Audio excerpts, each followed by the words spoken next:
Hello, welcome to the Purple Planet, where we help you drift into dreamland with the timeless and historical tales of queens, empresses, priestesses, and warriors from across the ages. Let your eyelids grow heavy, your breathing slow. For the next while, here in the gentle arms of the Purple Planet, we will walk together through ancient palaces and the echoing chambers of history, lulled by the story of a queen's reign. Chapter 1. The Land Between Rivers, Assyria's Foundation. Close your eyes and drift to the world as it was nearly 3,000 years ago. The land of Assyria, a kingdom forged in the Fertile Crescent, between the Tigris and Euphrates rivers, stands at the heart of the ancient Near East. The rivers, glittering ribbons of blue and silver, wind endlessly through green fields and golden plains. Barley and wheat sway in the breeze, and wild iris and poppy bloom along the muddy banks.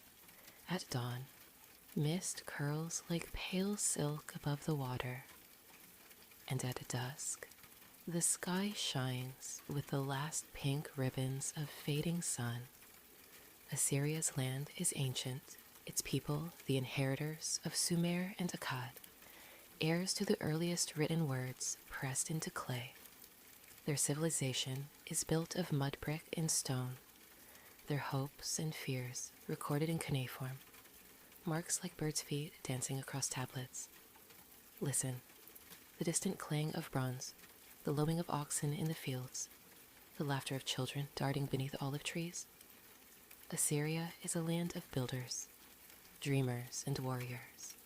The empire's power is anchored in its cities: Ashur, the Sacred Heart; Nineveh, the Jewel of the North; and Kalhu, the capital in Sammu-Ramat's time.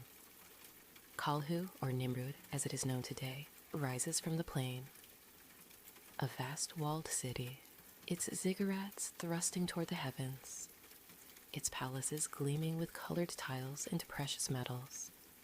On festival nights, torches flicker along the ramparts, casting golden halos on the faces of women and girls in silken veils, their laughter mingling with the scent of roasting lamb and sweet wine. Assyria's borders stretch from the burning deserts west to the rugged mountains east, from the blue shimmer of the Mediterranean to the green valleys of Elam. Its armies march on sandaled feet, banners fluttering in desert winds, while its scholars and priests keep the old knowledge alive: astronomy, mathematics, law, and the mysteries of the gods. Within this land, power and peace are balanced like twin stars. The king is both warrior and priest, responsible for the defense and prosperity of the realm, the keeper of tradition, and the mediator of the divine. But in this world, too, women play vital roles: priestesses, scribes, healers, and on rare and shining occasions, the keepers of the crown itself. Chapter 2. The Dawn of Sammu-Ramat. Let us drift now to the beginning of Sammu-Ramat's story. The records of her early life are veiled in the mists of time, yet from the fragments we sense a childhood shaped by privilege and expectation. Some say she was born to the royal bloodline, others that she was a noble's daughter, but all agree she was marked by destiny. The palace at Kalhu is a labyrinth of courtyards and gardens, the air always tinged with frankincense and cedar.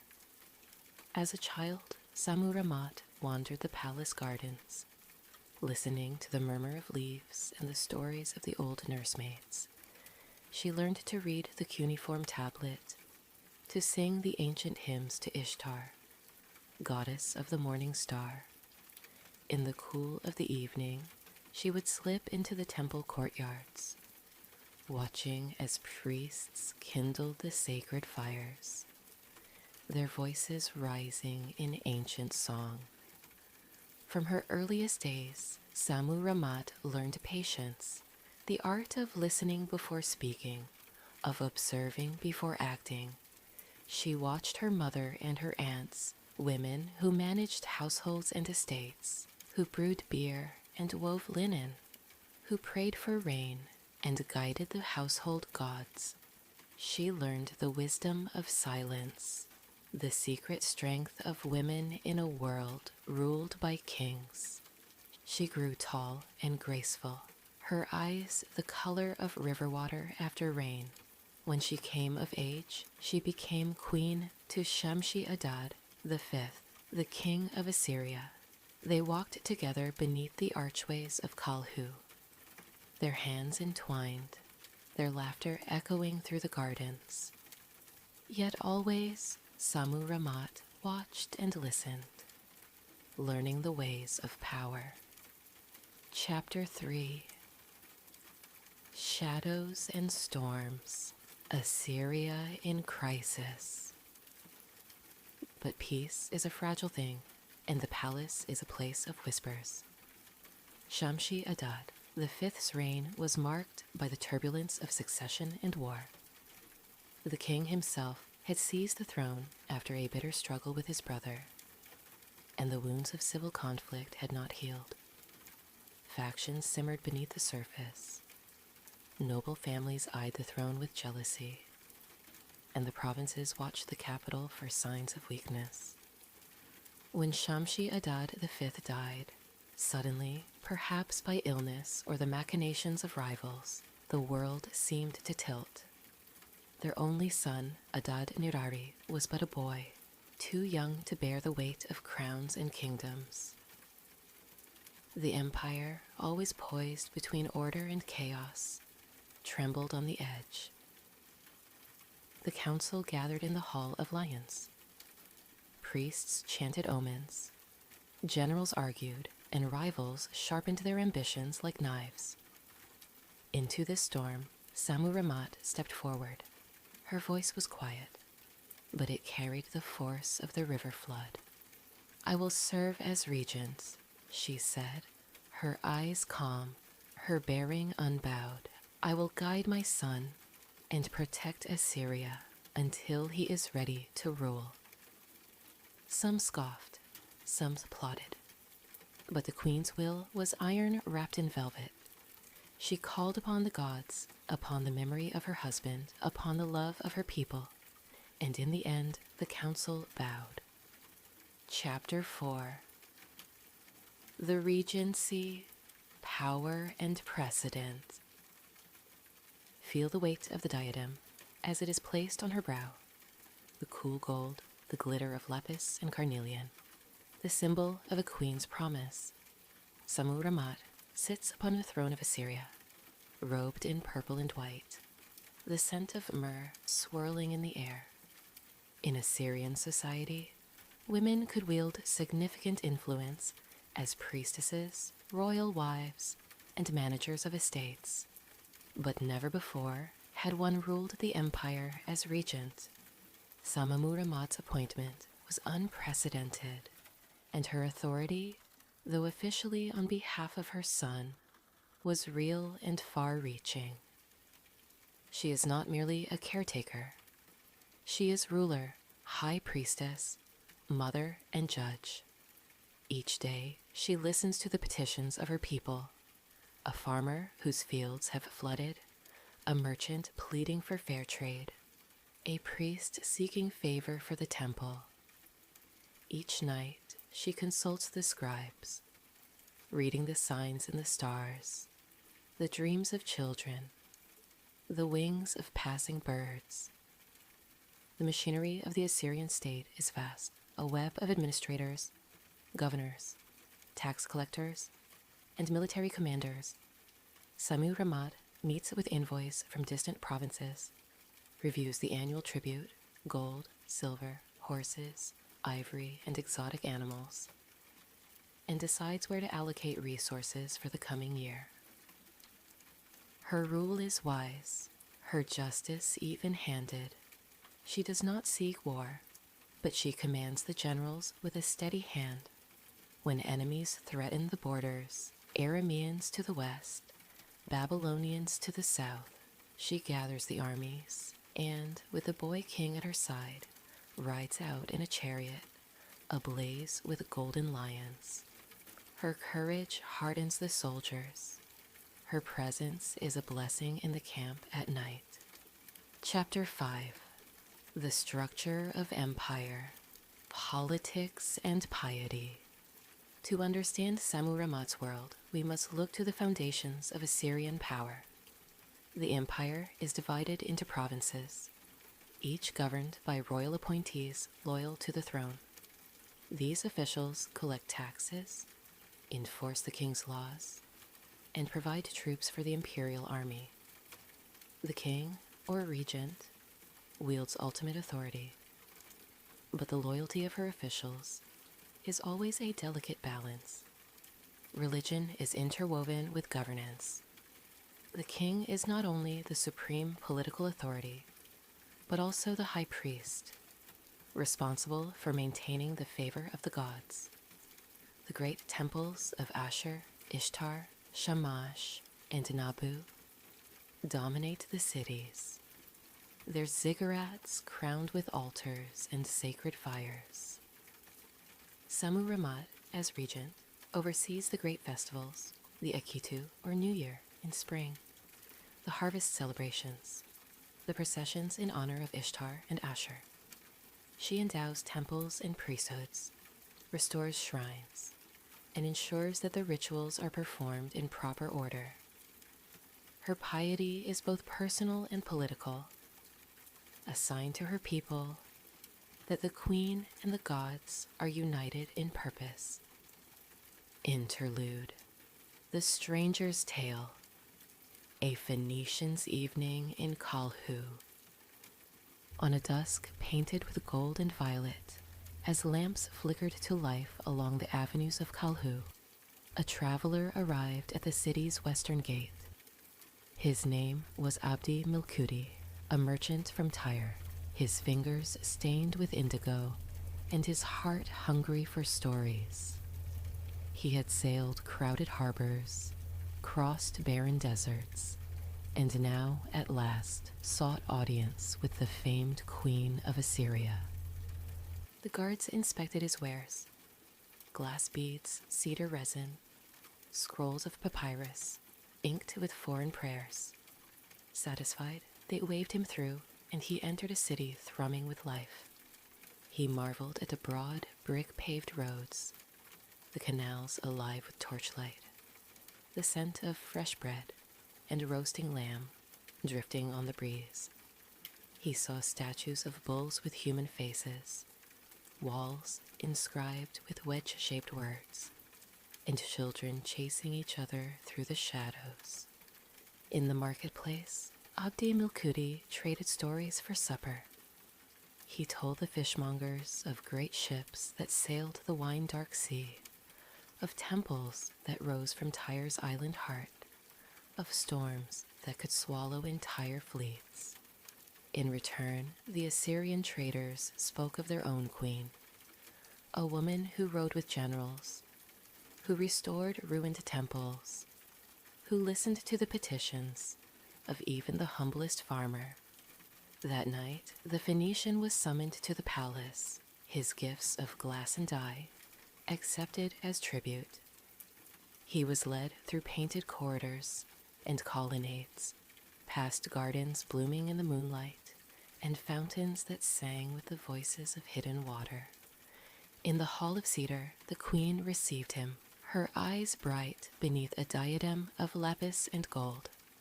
She asked him of far-off lands, of the price of tin in Cyprus and the harvest in Canaan. Her voice was warm, her gaze unwavering.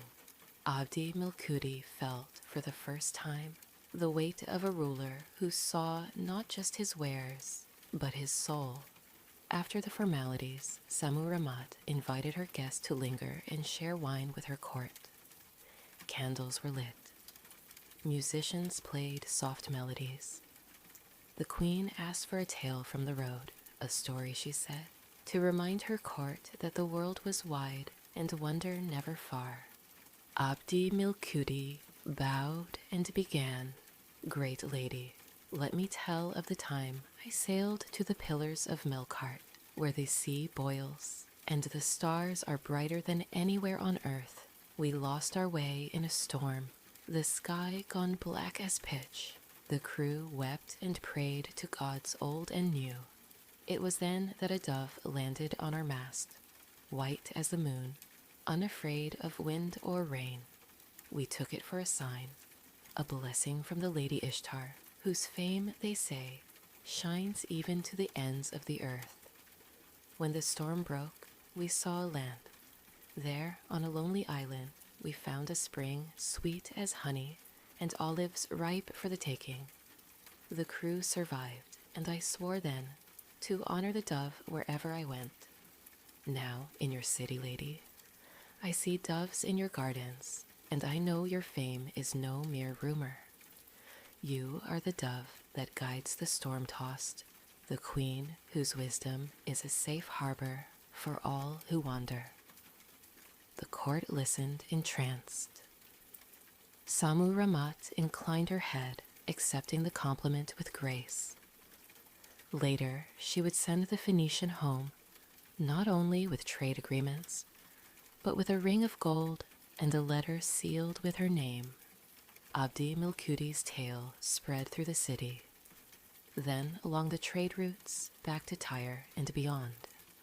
In years to come, sailors would whisper of Semiramis, the queen whose spirit flew like a dove above the waves, protector of merchants, mother of empires, the light that burned from Assyria to the world's edge.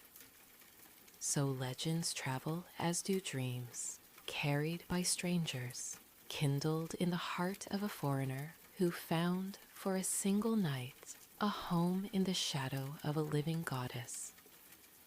Let this stranger's tale remind you the stories of queens and travelers, of storms and safe harbors, are never truly lost. They are waiting always for a new voice to shape them, a new heart to remember. Chapter 6. Stones that Speak, Sammu-Ramat's Monuments, and the Shape of a Dynasty. Kalhu's dawn breaks in a blush of gold, the city stirring as gates open and laborers gather on the broad avenues. The air is thick with the tang of wet clay and the resinous scent of cedar, for under Sammu-Ramat's regency, the city is a living workshop, an empire's heart made visible. Scribes record that Sammu-Ramat commissioned the restoration of Kalhu's city walls, an undertaking of monumental labor. Thousands of workers, men, women, even children, haul bricks by hand and ox cart. The bricks, stamped with the royal seal, bear witness to the queen's will. Foremen shout orders in Akkadian, the language of administration and law, while stonecutters chip at alabaster for the palace's new reliefs. In the distance, the ziggurat of Ninurta rises, a sacred mountain built by human hands, each tier a step closer to the gods. The queen tours the site at dawn, her chariot's wheels creaking over packed earth. She stops to speak to masons, blessing their work. She offers coins to a child who hands her a posy of wild poppy. The people of Kalhu whisper that their queen is favored by the gods, for the harvests grow rich and the city's trade flourishes. Sammu-Ramat's patronage extends to the temples. In the house of Ishtar, she orders new bronze doors, hammered with scenes of divine victory. The goddess astride a lion, arrows flashing like lightning. Priests and priestesses, hair oiled and robed in linen, tend the sacred fires. Offerings of barley, oil, and incense rise with the morning sun. Throughout the empire, the queen's name appears on boundary stones and stelae. One fragment, unearthed centuries later, reads, Sammu-Ramat, Queen of Shamshi-Adad, mother of Adad-nirari, who restored the walls, who gave peace to the land. Such inscriptions are rare. Few women's names survive the centuries. In Assyria, where kings are remembered as lion hunters and conquerors, Sammu-Ramat's legacy is inscribed not in conquest, but in restoration and stewardship. Beyond Kalhu, the queen's roads knit the empire together. She orders the repair of the royal road linking Ashur to the western borders. Messengers gallop on horseback, carrying royal decrees sealed in clay. Along the road, travelers find way stations, wells, shade trees, and shrines to the gods, built at the queen's command. Caravans bring tin from Anatolia, lapis lazuli from distant Afghanistan, and gold from Egypt. The world's riches flow through Assyria, and Sammu-Ramat's vision shapes every turning wheel. But Sammu-Ramat is not only a builder of stone and road, she is a patron of the arts. In the palace workshops, ivory carvers fashion delicate plaques, scenes of dancers, musicians, and apexes leaping beneath stylized trees. Goldsmiths set turquoise and carnelian into necklaces and circlets. Scribes copy poems and hymns onto clay tablets, their styluses clicking softly in the lamplight. The queen herself composes a prayer to Ishtar, invoking the goddess's protection for her son and her city. In the evenings, Sammu-Ramat withdraws to her private garden, a walled retreat fragrant with myrtle and jasmine. There she consults astronomers and sages, seeking omens in the stars. The queen's interest in learning is legendary. She oversees the education of young nobles, ensuring that both boys and girls learn to read, to count, to understand the laws of the land. An ignorant ruler, she tells her son, is as dangerous as a broken dam. Yet even as peace reigns, the threat of war is ever present. To the east, the Medes stir. In the west, the Arameans raid border villages. Sammu-Ramat fortifies outposts and sends envoys bearing gifts and warnings. She negotiates treaties, offering marriages and trade in exchange for loyalty. Her court is a place of constant intrigue, spies, diplomats, and merchants from Babylon, Elam, Urartu, and beyond. In Kalhu's main square, the people gather at dusk to hear royal proclamations. Today, a herald reads a new law. Let the widow be protected. Let the orphan be fed. Let no debt enslave a freeborn child. The crowd murmurs approval. For all her power, Sammu-Ramat rules with compassion, and her justice is remembered long after her regency ends. Chapter 7.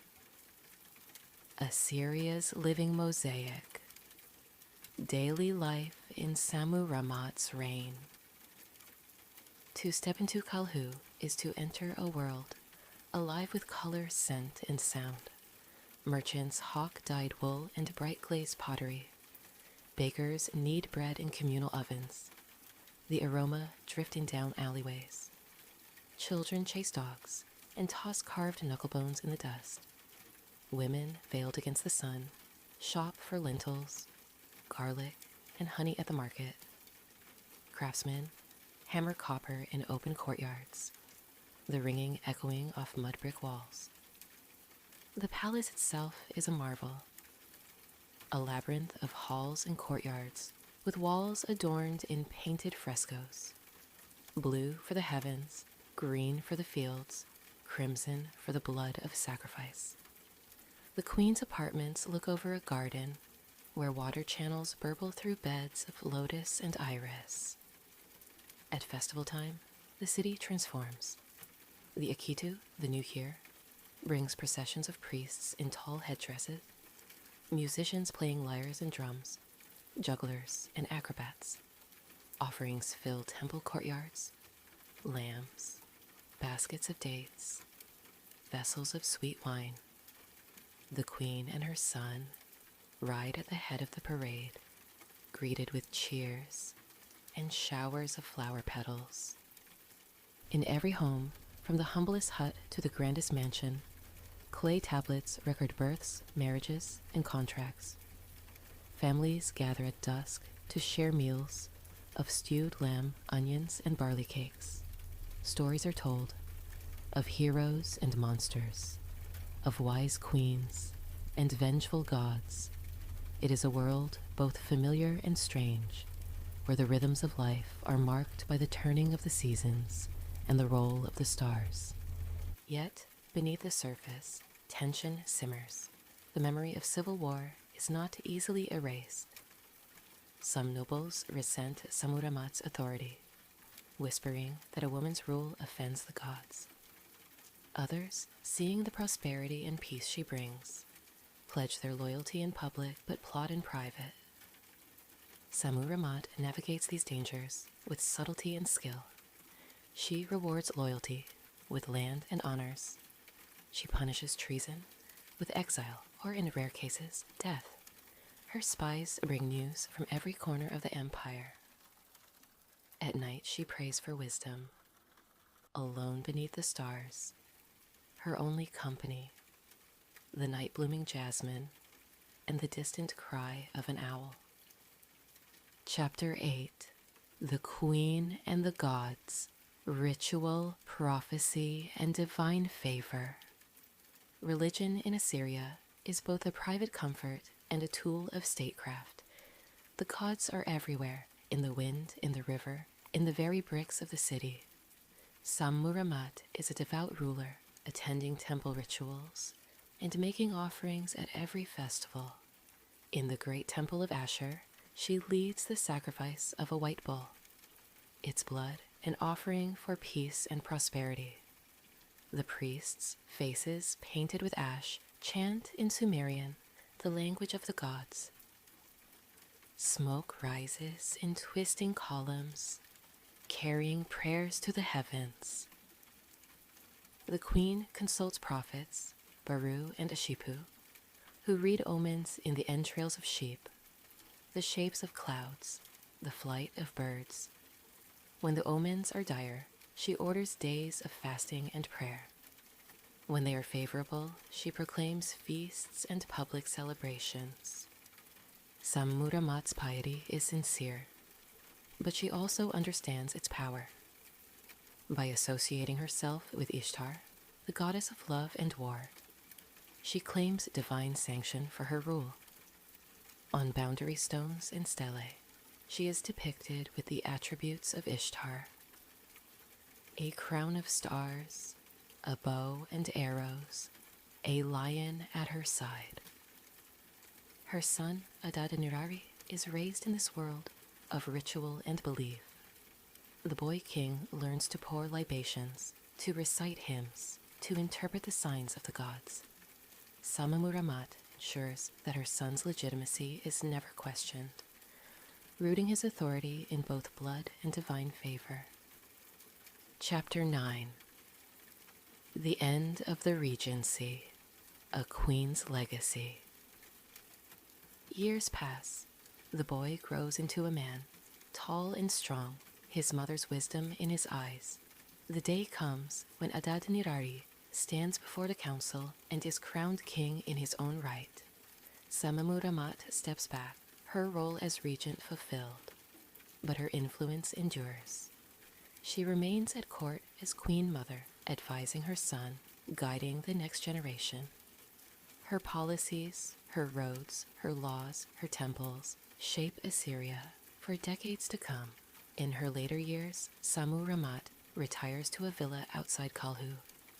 There, surrounded by grandchildren, she tells stories of gods and kings, of love and war. She tends her gardens, writes poetry, and receives visitors from across the empire.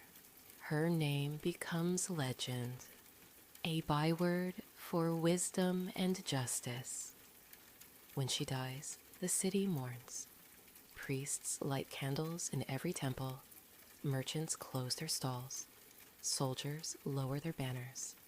Her funeral is a procession of grief and gratitude, winding through the streets of Kalhu to the tomb built by her son. On her sarcophagus are carved the words, "Here lies Sammu-Ramat, beloved of Ishtar, mother of kings, restorer of the land." Her memory endures in the stones of the city, in the hearts of her people, and in the stories whispered beneath lavender skies. Chapter 10. From History to Legend, the transformation into Semiramis. With time, Sammu-Ramat's story moved beyond the borders of Assyria. Greek travelers heard tales of a mighty queen who built cities, tamed rivers, and founded empires. Her name became Semiramis, a figure of myth, a builder of Babylon, a woman whose achievements were magnified until she seemed almost a goddess. In the tales of Herodotus and Ctesias, Semiramis was a warrior who conquered India, a cunning ruler who built the Hanging Gardens, a magician who rode the winds. The real Sammu-Ramat was lost in the haze of legend, her life embroidered with wonders and impossibilities. Yet behind the myth, the truth endured, a queen who ruled wisely, built bravely, and left her mark on the world. Across the centuries, her story inspired poets and painters, queens and commoners, all those who dreamed of power tempered with mercy. Chapter 11. The Web of Power, Allies and Rivals. In the ancient world, Assyria, under Sammu-Ramat, was not an island, but a hub in a vast network of alliances and rivalries. The Queen's Council Chamber echoed with tongues from every corner of the known world: Elamite, Hittite, Aramaic, Hebrew, Egyptian. Messengers in striped tunics and feathered headdresses brought gifts and letters sealed with the emblems of distant courts. Queen Sammu-Ramat knew that an empire's strength was not just measured by the sword, but by the art of diplomacy. She dispatched her own envoys, scribes fluent in many scripts, merchants bearing Assyrian textiles in lapis, priests entrusted with sacred relics to the palaces of Babylon and Egypt, to Urartu in the north, and to the mysterious lands beyond the Zagros. Some alliances were secured with marriages. Daughters of Assyria wed to princes of the Medes, sons of noble lines, promised to the daughters of Aram. Each union, each treaty, wove a tighter net around Assyria's future. Yet every alliance brought risk. The court was alive with rumor and intrigue. Spies flitted through the palace, some loyal, some double agents. Sammu-Ramat countered with her own network, rewarding those who brought her word of plots and punishing traitors with exile, or, when necessary, quiet execution. The queen's wisdom was legendary. Trust is a rare spice, she told her son, to be measured with care, lest the stew turn bitter. Chapter 12. The Pulse of the People.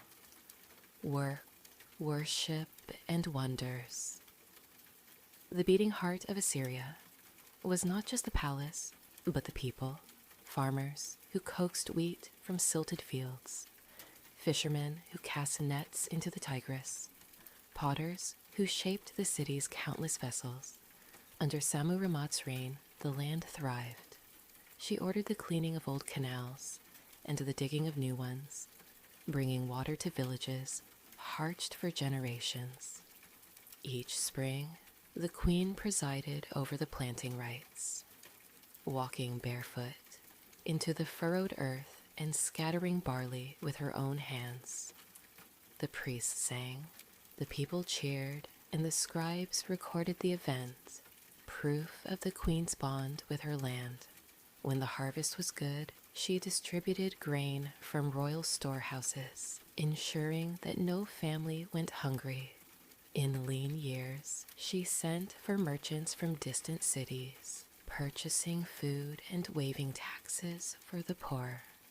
In the bustling cities, innovation bloomed. Artisans experimented with new glazes, creating vessels that shimmered like the wings of beetles.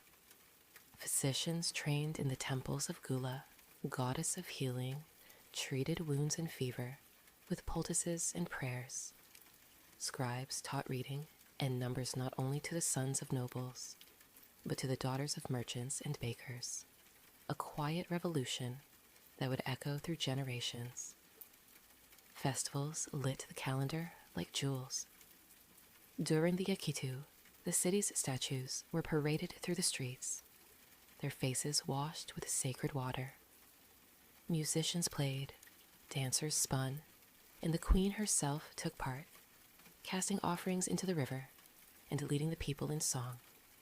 At night, fireworks, sulfur and saltpeter, imported from far-off lands, cracked the sky with green and red, reflecting in the wide-eyed faces of children.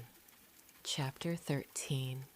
The Wisdom of Sammu-Ramat, Laws and Learning. Sammu-Ramat's reign was marked by a flood of new decrees. She created a council of judges, their seats drawn from every region, so that the voices of the north and the south, the mountains and the plains would all be heard. She reformed inheritance law, making it clear that daughters as well as sons could inherit property. Her edicts protected the rights of temple workers and farmers, and even set rules for the care of slaves and animals. The queen was a patron of learning. She funded the construction of a new wing for the temple libraries, filling its shelves with copied tablets, myths and medical texts, hymns and histories. Scholars from Babylon, Susa, and even distant Egypt came to debate with the queen's advisors. On long, quiet evenings, Sammu-Ramat would stroll the library halls with her son, reading aloud lines from the Epic of Gilgamesh or the Proverbs of the sages. In the palace gardens, she welcomed philosophers and healers, inventors and astronomers. One evening, an old man from the west showed her an instrument, an early water clock that could mark the hours with the steady drip of time. The queen laughed. Perhaps now I will know how much of my life is spent in council, and rewarded the inventor with a pouch of gold. Chapter 14. The Queen in Memory, From Woman to Immortal. Time, like the tigress, flows on. Sammu-Ramat's hair silvered. Her days grew quieter, yet her legend only grew. When traders from Phoenicia or Greece passed through Kalhu, they stood in awe before her statues, some carved in her lifetime, others raised by her grateful son. They heard tales of her wisdom and courage, her kindness to the poor, and justice for the oppressed. Soon the stories changed as they traveled. In Egypt, she was called the Lady of the North Wind, a queen who could summon storms. In the Greek Isles, she became Semiramis, builder of cities and conqueror of far lands. Poets said she was born of a fish goddess, or transformed into a dove at her death, her spirit rising above the clouds. Yet Assyria remembered her as she truly was, Sammu-Ramat, mother of Adad-nirari, builder, peacemaker, dreamer. Her stele stood at crossroads and temple gates. Her laws protected the land, and her stories, woven into song and prayer, were whispered at every hearth. Chapter 15. The Road Beyond. Assyria after Sammu-Ramat. After Sammu-Ramat's death, her son Adad-nirari continued many of her reforms. He honored his mother's treaties, expanded the libraries, and kept her laws in force. The empire faced new challenges: rebellions on the frontier, droughts and floods, the rise of new powers to the west. But the foundations built by the queen endured. Generations later, when Assyria's glory faded and its cities fell to dust, travelers from distant times would find her name carved in stone and her likeness on clay seals. Archaeologists in the centuries to come would lift her story from the earth, piecing together the life of a queen whose reign shaped the world.